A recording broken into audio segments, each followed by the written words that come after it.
ఇవి చాలా పెద్ద రౌతులు. ఒక 5 నిమిషాల క్రితమే పడ్డాయి. ఇప్పుడు ఎలా ఉన్నాయి చూడండి. ఇవో ఇంతకు డబుల్ పడినాయి రౌతులు ఇవి. ఇప్పుడేమో అంతేనా? ఇక చూడండి ఇంత పెద్ద రాళ్ళు పడ్డాక ఎట్లా పరిస్థితి, రైతులకు ఎంత నష్టం జరుగుతుందో తెలుసా. మొన్నటి దాకా నీళ్ళు లేవు, ఎండిపోయినాయి. కొంత ఎన్నో పారిన దగ్గర ఉండని అని చెప్పి మంచిగా ఉన్నాయి చెప్పి అనుకుంటే ఈ రాళ్ళతోని పంట పూర్తిగా నష్టమే. చూస్తున్నారు అది.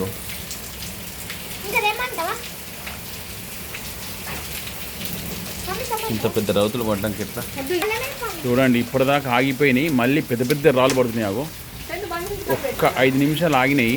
అగో ఇప్పుడు చూడండి మళ్ళీ పెద్ద పెద్ద రౌతులు పడుతున్నాయి. ఆగో ఆగో ఇదిగో అగో అగో చాలా పెద్దవి పడుతున్నాయి. ఇప్పటిదాకా ఆగిపోయింది అనుకుంటే మళ్ళీ స్టార్ట్ అయింది. ఇలా రాళ్ళు పడితే ఉన్న గింజలు కంప్లీట్గా రాలిపోతే అంత పెద్ద రౌతులు పడుతున్నాయి. చిన్న చిన్నవి కాదు పడేటివి, చాలా పెద్దగా పడుతున్నాయి. ఒక్క 5 నిమిషాలు ఆగినాయి, మళ్ళీ స్టార్ట్ అయింది ఈ రాళ్ళు. ఇగో చూడండి అగో ఎంత పెద్దగా ఉన్నాయి అవన్నీ.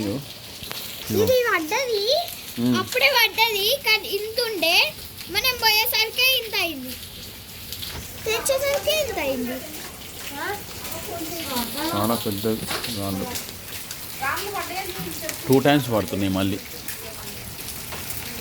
ఉన్న గింజలు మొత్తం రాలిపోతాయి. దేవుడికి కనికరం లేదు రైతు అంటే. ఇగో మళ్ళీ స్టార్ట్ అయింది. ఇగో ఎక్కడి నుంచి పడుతుంది ఏమో. ఈ రాత్రికి ఉంటే ఉన్నట్టు వడ్లు, లేకపోతే పోయినట్టే.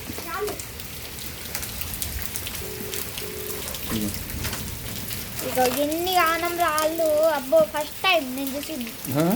అసలు రాళ్ళు అంటే ఎట్లుంటాయో తెలియదు నాకు. అవునా? హలో అవ్వ.